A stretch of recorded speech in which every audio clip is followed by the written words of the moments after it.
आइए, सुनिए, देखिए, समझिए सनातन सत्य। जैसी दृष्टि वैसी सृष्टि, दृष्टि विज्ञान।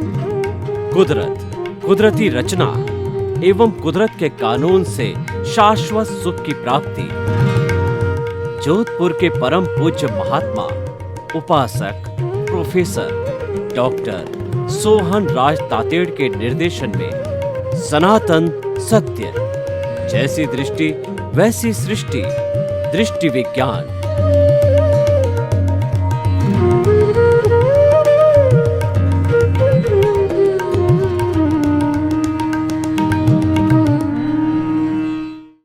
भाइयों बहनों, मातृशक्ति को नमन। आज का बहुत सुंदर विषय, भीख और भय का कारण। सबसे पहले हमको समझना है कि भीख और भय क्या है। भीख का अर्थ होता है लालसा, तृष्णा, अटैचमेंट और आसक्ति। जितनी जितनी हमारी पदार्थों के प्रति आसक्ति है, चाहे धन के प्रति हो, दौलत के प्रति हो, और पैसों के प्रति हो, फ्लैट के प्रति हो, और मकान के प्रति हो, खेत के प्रति हो, दुकान के प्रति हो, और साथ साथ में पारिवारिक मेंबर, चाहे पत्नी हो, चाहे बेटा हो, चाहे पोता हो, उसके प्रति भी आसक्ति हो सकती है। ये सारी भीख है। सामान्य व्यक्ति जब किसी भी भगवान के मंदिर में जाता है तो वो भीख मांगता है। भीख मांग के क्या कहता है? मैं मंत्री बन जाऊं, मैं लेखक बन जाऊं, मैं परीक्षा में पास हो जाऊं, मेरे बेटा हो जाए, मेरे पोता हो जावे, तो मेरा धन हो जावे, मेरे मकान बन जावे, मेरे गाड़ी बन जावे। ऐसी ऐसी जो इंद्रिय सुख है, उन सुखों की वो कामना करता रहता है। सारे इंद्रिय सुख जो मांगे जाते हैं वो भीख की श्रेणी में आते हैं। जो हम मंदिर के बाहर जो लोग बाग बैठे रहते हैं वो भीख मांगते हैं। वो भीख क्यों मांगते हैं? एक तो बेचारा कोई असहाय होता है जिसका आगे पीछे कमाने वाला कोई नहीं और उसको रोजी रोटी चाहिए, तो वो भीख मांगता। वैसे उसको भीख भी नहीं मांगनी चाहिए। उसको तो ऐसे आश्रम जो होते हैं, वृद्धाश्रम है, वहाँ जाकर के बैठना चाहिए, तो उसका समाधान वहाँ बेटर होता है। लेकिन वह जो है सड़क के ऊपर बैठ कर के भीख मांगता है, मंदिर के पास बैठ के भीख मांगता है, तो वहाँ भी उसके भीतर कोई न कोई आसक्ति काम करती है। और ऐसे भिखारियों को देखा गया कि जिस स्थान पे बरसों बरसों तक बैठे रहते हैं, तो उन्होंने जो है अपने बैठक के स्थान नीचे के ऊपर सुरंग बना रखी है, और उसके भीतर जो है वो रात में जाते हैं और भीतर जाकर के वो अपने बड़े बड़े जुए चलाते हैं। लाखों करोड़ों की उनकी संपत्ति है, और वहाँ पर जो है वह कोई भी अपराध के, मिलावट के ऐसे कार्य करते हैं। यानी जो दिन में भीख मांगता वह व्यक्ति बहुत बड़ा लखपति, करोड़पति भी पाया गया है। तो ये सारी भीख की परिभाषा में आती है। कोई भी व्यक्ति एमएलए बनता है तो वो भीख मांगता है भगवान से कि मैं मंत्री बन जाऊं, और जो है उसके साथ साथ के अंदर जो धंधा करने वाला व्यक्ति वो मांगता है कि मैं करोड़पति बन जाऊं। ये सारी भीख है। और दुनिया में हमारे व्यवहार जगत के अंदर भीख बहुत चलती है। चाहे व्यक्ति भगवान से मांगता है, अपने आप को कहे कि नहीं मैं थोड़ी भीख थोड़ी मांगता हूँ, मैं तो भगवान से आशीर्वाद मांग रहा हूँ। कुछ भी बात करो, वह हमारे अध्यात्म विज्ञान की दृष्टि से, सनातन की दृष्टि से वो भीख ही होती है। अब हम दूसरे बिंदु पर आते हैं, भय। भय कब होता है? कि जब हमारी कोई प्रिय वस्तु जो है खोने का डर लगा हो, या अप्रिय व्यक्ति जो है जिसको हम नहीं चाहते हैं कि वो हमारे साथ आ जावे और वह साथ में रहना लग जावे, तो ये सारा भय की स्थिति हो जाती है। प्रिय का जो है वियोग और अप्रिय का संयोग है, ये सारी भय की स्थिति पैदा करता है। भय किस लिए लगता है कि हमारी जो जड़ रूप में जो संपत्ति, साधन संपत्ति वगैरह है, वो कोई चुरा के नहीं ले जावे, सरकार उस पर रेड नहीं पाड़ ले, क्योंकि वो बेईमानी होती है, तो उसको भय सताता है। तो रोज हम अखबारों में पढ़ते हैं कि ऐसे ऐसे लोग हैं जिसके करोड़ों रुपए की संपत्ति जो है वो अंडरग्राउंड में जो छिपाते रहे, और जब वो उसका खुलासा हुआ, भंडाफोड़ हुआ, तो उनके पास में करोड़ों करोड़ रुपए की संपत्ति मिली है। और वह सारी भीख तो है ही है, लेकिन उसके खोने का, सरकार की रेड मारने का, डाकू के द्वारा लूट लिए जाने का भय हमेशा बना रहता है। भय जो है, फोबिया बोलते हैं, वो और भी कई तरह के भय होते हैं कि जैसे व्यक्ति के दिमाग के अंदर कोई बात बैठ जाती है कि वो अकेला रहता है तो उसको डर लगता है, रात के समय में उसको भूत का डर लगता है, और उसके वास्तव में ये कोई एग्जिस्टेंस है ही नहीं है, काल्पनिक चीज़ें हैं, लेकिन उसकी मानसिकता वैसी बन जाती है तो वो उसको जो है भय लगता है। और किसी व्यक्ति को ये भय सताता रहता है कि मैं बोलूँगा, मैं रिकॉर्डिंग कराऊँगा तो कहीं गलत रिकॉर्ड नहीं हो जावे, तो उसका भय लगा रहता है। और कोई स्टूडेंट जिसको सेल्फ कॉन्फिडेंस नहीं होता है, उसको भय लगा रहता है। स्टूडेंट्स जो है पढ़ाई तो खूब करता है, लेकिन सेल्फ कॉन्फिडेंस की कमजोरी होती है, तो वह एग्जामिनेशन के अंदर पेपर देने जाता है, उसको भय लगा रहता है कि कहीं मैं फेल नहीं हो जाऊं। तो इस तरीके से कई तरह के भय होते हैं, वो व्यक्ति के भीतर जो है वो निवास करते हैं। और देखिए, जो भी जीवित प्राणी है वो 10 तरह की संज्ञा होती है: आहार, भय, मैथुन, परिग्रह, क्रोध, मान, माया, लोभ, लोक और ओग संज्ञा। ये एकेंद्रिय से पंचेंद्रिय तक जीवित प्राणी मात्र के अंदर जो है ये संज्ञा होती। तो भय जो है एक संज्ञा भी ऐसा होता नहीं है कि व्यक्ति को भय नहीं लगे। देखिए कि जिस 3 इंद्रिय वाला है, जो कि स्पर्शन, रसन और घ्राण, और स्पर्शन, रसन, घ्राण, चक्षु और श्रोत, यानी 5 इंद्रिय वाला है, जो सुनाई देता है उसको। 3 इंद्रिय वाला उसको दिखाई देता है, तो सुनाई देने वाला कोई आहट भी हो, कैंचुआ वगैरह है, कोई जानवर, उसको थोड़ी सी आहट हो जावे तो भी डर लगता है कि शिकारी आ गया मेरे को मारने वाला। कुत्ते को डर लगता है, बिल्ली को डर लगता है, चूहे को डर लगता है। वो भय है कि मेरा शिकारी मुझे कहीं मार न दे। तो ये भीख और भय हमारे व्यवहार जगत में, संसारिक जगत के अंदर चलते रहते हैं, इनका मुख्य स्थान होता है। तो इन भीख और भय का कारण क्या है और फिर उसका निवारण क्या है, ये हम चर्चा करेंगे। भीख और भय का जो कारण है वह है कर्ता भाव। हम जब जन्म लेते हैं तो कुदरत कहती है कि जन्म से मृत्यु तक आप मेरे इस कुदरत के यूज़र हो, सफरर हो और गेस्ट हो। क्योंकि आपका आयुष्य 60 वर्ष का है, तो 60 वर्ष के बाद में आप 1 सेकंड भी कुदरत में, इस कॉस्मॉस में, दुनिया में नहीं रह सकते हैं। तो जो है वो गेस्ट हो गया। 60 वर्ष का परमानेंट है नहीं है। जो गेस्ट होता है वो टेम्परेरी होता है। वो कोई भी प्राणी इस दुनिया के अंदर परमानेंट नहीं हो सकता, इसलिए वो गेस्ट है।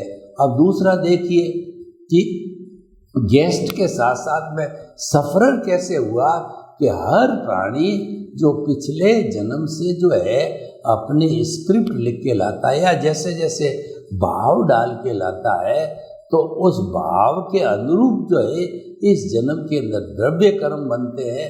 और वही जो है द्रव्य कर्म ही वो व्यक्ति का जो है प्रारब्ध और उदय होता है, और वह नियत होता है, फिक्स होता है, प्रीडेस्टिन्ड होता है, व्यवस्थित होता है। तो वह जो है व्यक्ति जीवन भर भुगतता रहता है। तो उसको जो है व्यक्ति अपना मान लेता है कि मन वचन काया मैं हूँ और इसका संचालक भी मैं हूँ, ये भ्रांति है, ये रॉन्ग बिलीफ है। वास्तव में ऐसा नहीं है।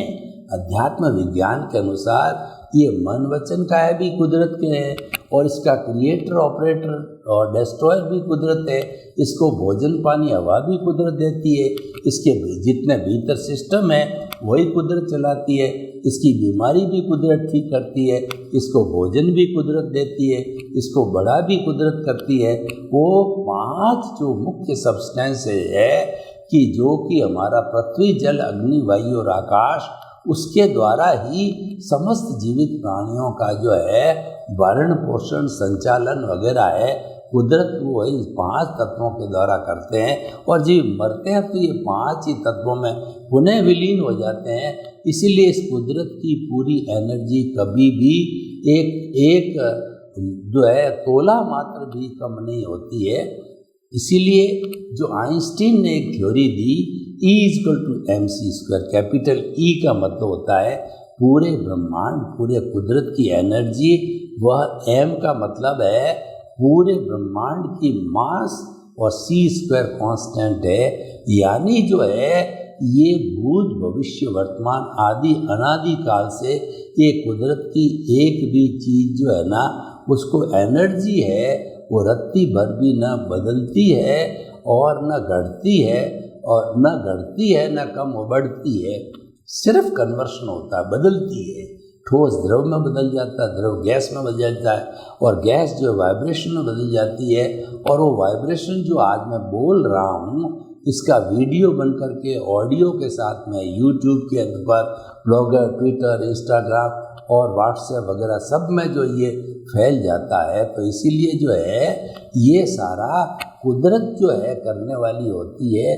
लेकिन मनुष्य भ्रांति वश जो है अपने आप को मालिक मानता है। जब भीख और भय पैदा होती है, उसके पास जो धन होता है, वो अगर ये सोचता है कि मैं तो इसका कस्टेडियन हूँ, मैं तो इसका ट्रस्टी हूँ, ये कुदरत का है, मैं तो कुदरत का मेहमान हूँ और कुदरत का सफरर यानी भुगतान करने वाला हूँ, और उसके साथ साथ में जो कुदरत का जो कहना चाहिए कि मैं तो उसका एक जो है अंग मात्र हूँ। तो ऐसी स्थिति के अंदर जो है उस व्यक्ति को जो है वो भीख भय होता है। और अब ये भावना जब मन से निकाल देता है, यानी अकर्ता बन जाता है। हमारा अध्यात्म विज्ञान का जो जड़ पॉइंट है वह जो है वो है अकर्ता बनो। ज्ञान प्राप्ति का अर्थ यही है कि जो भगवान कृष्ण ने अर्जुन को जो उपदेश दिया था निष्काम कर्म का, कि तुम्हारे पर अर्जुन ये युद्ध थोपा गया है, तुमने युद्ध को ललकारा नहीं है। युद्ध लड़ने वाला अर्जुन अलग है और जो शुद्ध आत्मा स्वरूप का अर्जुन अलग है। उन्होंने वेद विज्ञान करवाया, उन्होंने आर्ट ऑफ द विजन दी कि ये मन वचन काया, जो अर्जुन रूपी मन वचन काया है, ये मन वचन काया और उससे जुड़ी हुई हर अवस्था मात्र कुदरती रचना है। जो लड़ता कुदरत है उसकी कोई भी जिम्मेवारी नहीं है, क्योंकि वह तो आर्ट ऑफ द विजन को मानता है कि मैं तो मन वचन काय से मुक्त ऐसा शुद्ध आत्मा हूँ, और वह कुदरत को समर्पित हो जाता है, अपना समर्पण कुदरत को कर देता है। तो फिर जो है उसके कोई कर्म का बंध होता ही नहीं है। जो अकर्ता होता है उसको कोई भीख नहीं होती, भय नहीं होता। कैसे होगा? जब वो किसी चीज़ का मालिक ही नहीं मानता अपने को, नो ओनरशिप, नो डूअरशिप, उसके पास में कुछ भी एक धेले की भी प्रॉपर्टी नहीं है, तो उसको भीख और भय कैसा होगा? एक सन्यासी है जो कि कंचन कामिनी का त्यागी है, तो उसको भीख भय किस बात का होगा?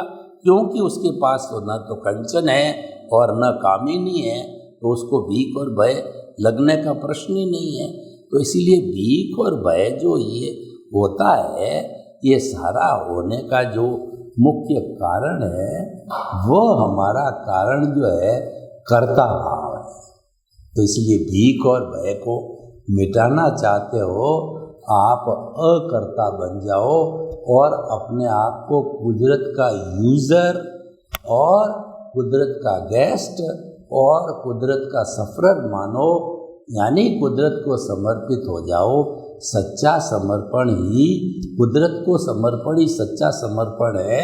और आपकी जो अज्ञानता है, जब आप अकर्ता बनते हो तो अज्ञानता समाप्त हो जाती है। और अज्ञानता जब समाप्त हो जाती है तो अज्ञानता समाप्त होने पर आपका जो ज्ञान दर्शन की जो मैच्योरिटी है वो आगे से आगे बढ़ती रहती है। आप डेवलपमेंट करना चालू कर देते हो। तो ऐसी स्थिति के अंदर कोई भीख और भय नहीं रहेगा। इसीलिए हमारे सनातन सत्य के आधार पे हम आपको बताना चाहते हैं कि आप भीख और भय को छोड़ दीजिए, आप निश्चिंत हो जाइए। निश्चिंत कब होंगे? जब आप अकर्ता बन जाओगे और आप जो है कुदरत को समर्पित हो जाओगे, तब अकर्ता बन जाओगे। और साथ साथ में आपके भीतर जो अज्ञानता है, उस अज्ञानता को क्षीण करते चलो, उस अज्ञानता को कमज़ोर करते चलो। तो जब अज्ञानता कमज़ोर होकर के एक दिन जीरो हो जाएगा तो प्रतिष्ठित आत्मा समाप्त हो जाएगी। अज्ञानता समाप्त हो गया तो आप केवल ज्ञानी बन जाओगे। और केवल ज्ञानी वो निश्चित रूप से सिद्ध, बुद्ध और मुक्त उसी जीवन के अंदर हो जाता है। तो हमने बताया कि संसारिक जीवन के अंदर भीख और भय चलता है, लेकिन आपने अगर सनातन सत्य को प्राप्त कर लिया है तो कुदरती रचना, कुदरत के कानून पे आपका पर विश्वास जम गया है तो आपके आर्ट ऑफ द विजन प्राप्त हो जाता है। यानी आपकी रॉन्ग बिलीफ समाप्त होकर के आपके राइट बिलीफ हो जाती है। रॉन्ग बिलीफ क्या है कि मन वचन काया रूपी शरीर, मैं स्वयं शरीर हूँ, इसका संचालक भी मैं ही हूँ। लेकिन जब आपको राइट बिलीफ होती है कि कर्ता तो व्यवस्थित शक्ति है, संसार का कोई भी प्राणी मेरे सहित न तो करता है और न हो सकता है, ऐसी स्थिति पैदा हो जाती है।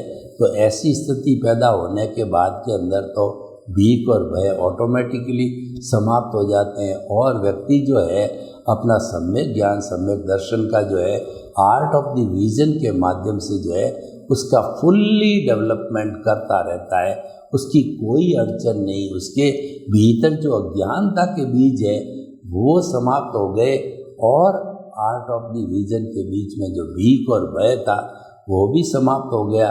तो धीरे धीरे जो है आप मुक्ति की ओर प्रस्थान करते हो और आपका जो है डेवलपमेंट कैरी फॉरवर्ड होकर के इस जन्म के अंदर पूरा डेवलपमेंट नहीं हुआ हो तो भी वो अगले जन्म के अंदर कैरी फॉरवर्ड होता है। लेकिन जो शरीर से जुड़े हुए जो हमारे पुण्य पाप है, शुभ अशुभ कर्म है, उस कैरी फॉरवर्ड नहीं होते। वो तो हर नए शरीर के साथ में नए आते हैं।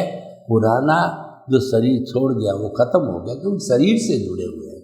मन वचन काया है, यह शरीर है, इससे जुड़े हुए हैं और वो विनाशी है इसकी अवस्था। इसलिए उसके बारे में हमारे को ज़्यादा चिंतन करने की ज़रूरत नहीं है क्योंकि ये तो रिलेटिव पुरुषार्थ है, ये टेम्परेरी है, ये विनाशी। आप तो परमानेंट की चिंता करो कि परमानेंसी क्या दुनिया के अंदर, परमानेंट हम किस तरीके से व्यवस्थित हो सकते हैं। तो उसके लिए दृष्टि विज्ञान में अपने आप को फिट करो कि उसके केंद्र में ही फिट करो कि मन वचन काया से मुक्त, ऐसा मैं शुद्ध आत्मा हूँ। और परिधि जो कि हमारी साधन संपत्ति धन सत्ता है तो उसको कुदरती रचना मानो। जो कुछ भी खुली आँख से देखते हो या बंद आँख से देखते हो उसको कुदरती रचना मानो और अपना अस्तित्व, अपना स्वभाव जिसके कारण बोल रहे हो, सोच रहे हो, कर रहे हो, उसको कभी भूलो मत। केंद्र के अंदर जो है आप अपनी आत्मा को रखो कि मन वचन काया से मुक्त, ऐसा मैं शुद्ध आत्मा हूँ। और परिधि पर जो जड़ पदार्थ है, साधन संपत्ति सत्ता है, वो मन वचन काया से मुक्त, ऐसा मैं शुद्ध आत्मा हूँ। और मन वचन काया तथा उससे जुड़ी हुई हर अवस्था मात्र कुदरती रचना है, ऐसा आप चिंतन करते रहोगे। तो भाइयों और बहनों, बहुत ही सुंदर विषय है। इस विषय को जो मैं ओपन टू दी ऑडियंस करता हूँ, यानी ऑडियंस के सामने जो है मैं ये बताना चाहता हूँ कि आखिर जो है भीख और भय को अगर हम समाप्त करना चाहते हैं तो वो कैसे हो सकती, क्योंकि ये भीख और भय जो है हमारे इस जीवन को कष्ट प्रदान करने वाले होते हैं, टेंशन देने वाले होते हैं, क्योंकि भय इतना भयंकर होता है। सरकार का भय, डाकू का भय, अन्य अन्य अपनी संतान का भय, अन्य अन्य भय होते हैं, वो आदमी को परेशान कर देते हैं। और भीख मतलब तृष्णा, अटैचमेंट, इसका भी कोई पार नहीं है, इसकी कोई सीमा नहीं है। उसके लिए एक दोहा बनाया गया है कि जो है वो मतलब जो है विषयी नर की लालसा और पाम रोग की खाज, लोभी की धन लालसा, तीनों बेअंदाज। देखिए भीख कितनी भयंकर होती है कि विषयी नर, जो विषयी होता है, ऐसी व्यक्ति होता है, वो अपने वीर्य को नष्ट करता है, शक्ति को नष्ट करता है, फिर भी जो उसको नष्ट करना नहीं छोड़ता है, क्योंकि उसकी लत पड़ गई, आदत हो गई, व्यसन हो गया। और पाम रोग का जो व्यक्ति है, उसके पाम रोग हो जाता है, फिर भी वह जो है उस स्थान के अंदर खुजली करता रहता है, खून भी आ जाता तो ही नहीं रुकता है, क्योंकि उसकी आदत पड़ गई है विषयी नर की लालसा, पाम रोग की खाज और लोभी की धन लालसा। घर के अंदर सामान की आवश्यकता नहीं है, पैसों की आवश्यकता नहीं है, फिर भी वो बढ़ता रहता है, वो अवश्य है उसकी। तो ऐसे लोगों को ये जो सारे भिखारी होते हैं, तो इन भिखारी लोगों को जो है ये अध्यात्म का लेसन है, वो बहुत ही सुंदर इसके ऊपर लागू होता है कि आप तो सब चीज़ के कर्ता बन जाओ, अपने किसी चीज़ का मालिक बनो। नो मालिक की, नो जो ऑनरशिप, नो डूअरशिप का भाव जो है वो क्रिएट कर दो। तो कुल मिला के ये बात हम बताना चाहते हैं कि अध्यात्म विज्ञान जो है वो मुक्ति पर आधारित होता। हमारा उद्देश्य ये है कि हम जो है कुछ आने वाले जन्मों के अंदर इतना जो हमारे सम्यक ज्ञान दर्शन का डेवलपमेंट कर ले कि हम सिद्ध बुद्ध हो जावें, जो हमारी वर्तमान की अवस्था है उससे मुक्ति प्राप्त कर लें, क्योंकि ये जो आवागमन है, जन्म मरण है, यही दुखों का कारण है। बार बार जन्म लेना, मृत्यु होना, ये सबसे बड़ा कष्टकारी काम है। उस वक्त इतना भयंकर दर्द होता है कि आप अनुभव करो तभी मालूम पड़े, जब जो है आत्मा एक शरीर के स्वयं चेतनामय परमाणुओं को जो है वहाँ से हटाती है, मैं जो उसके कार्बन शरीर के, तो जैसे बेलाडोना प्लास्टर पट्टी को हटाने से कितने रों जो खड़े हो जाते हैं, जो रुआली के ऊपर दर्द होता है, वैसा दर्द जो है आत्मा के छोड़ने से मृत्यु पर होता है। और जब जन्मती आत्मा, तो आप समझते हो कि 9 महीने जब उल्टा लटकता है तो कितनी दुर्दशा होती है कि वो गंदा एनवायरनमेंट होता है, गंदा खून होता है, खट्टी डकारें होती, सब कुछ उसको लेना पड़ता है। जब वो प्रभु से प्रार्थना करता है कि प्रभु मुझे इस संसार से बाहर निकालो, बाहर निकाल के मैं सत्य कार्य करूँगा, मैं परोपकार का कार्य करूँगा, मैं जनहितार्थ का कार्य करूँगा। जब बाहर आता है तो दुनिया का जितना भी माया की चकाचौंध है उसके अंदर वो खो जाता है।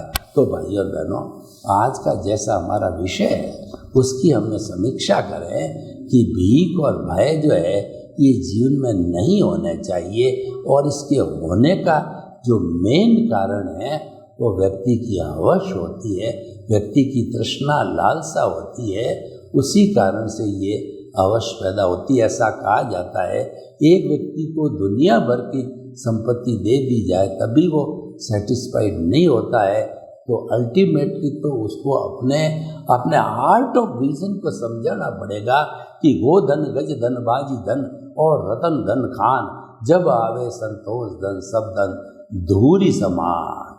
सर्वे भवन्तु सुखिनः, सर्वे सन्तु निरामया।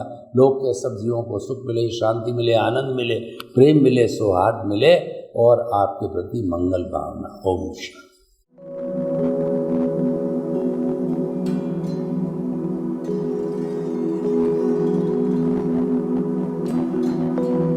एक ऐसा अंतर्राष्ट्रीय ख्याति प्राप्त मानव जो गुरु प्रेरणा से पिछले 20 वर्षों से वानप्रस्थ जीवन जीते हुए 24 घंटे मानवता की सेवा में संलग्न है। एक ऐसा मानव जो अभी राष्ट्रीय, अंतर्राष्ट्रीय टीवी चैनलों पर 7,500 एपिसोड के माध्यम से सनातन सत्य, आत्मविज्ञान एवं पुनरुत्थान, व्यवहार एवं निश्चय जगत के जीवनोपयोगी विषयों पर हृदय स्पर्शी प्रवचन कर चुका है।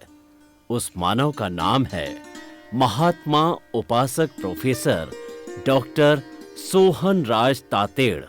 प्रोफेसर तातेड़ द्वारा योग, दर्शन, शिक्षा विषयों पर रचित पीएचडी स्तर के 250 शोध ग्रंथ भारत के 100 प्रतिष्ठित विश्वविद्यालयों में शोधार्थी पढ़ रहे हैं तथा वे सभी शोध ग्रंथ वहां की सेंट्रल लाइब्रेरियों में उपलब्ध हैं। महात्मा सोहन राज ने अभी तक हजारों स्कूलों, कॉलेजों, विश्वविद्यालयों एवं संस्थाओं में सेमिनार, वर्कशॉप, कैंप लगाकर लाखों विद्यार्थियों को योग, दर्शन, शिक्षा का प्रशिक्षण देकर उन्हें सुसंस्कारित किया। डॉक्टर तातेड़ ने भारतीय संस्कृति उत्थान के 4000 से अधिक समसामयिक विषयों पर आर्टिकल लिखकर ऑनलाइन जर्नल, पत्रिकाओं, वेबसाइट्स पर प्रकाशित किया, जिसका उपयोग लाखों पाठक कर रहे हैं। उपासक तातेड़ के 5000 से अधिक आज का सुविचार, आज का शुभ संदेश, आज का मंगल भावना योग आदि चिंतन websites, Twitter, blogger, Facebook, YouTube माध्यमों से लाखों लोग अपना जीवन निर्माण कर रहे हैं। मानवता के मसीहा ऐसे महामानव महात्मा सोहन राज तातेड़ के प्रोफाइल को अभी तक विश्व के 20 लाख दर्शक यूट्यूब पर, 12 लाख गूगल पर एवं लाखों दर्शक फेसबुक, ब्लॉगर, ट्विटर और इंस्टाग्राम पर देख चुके हैं।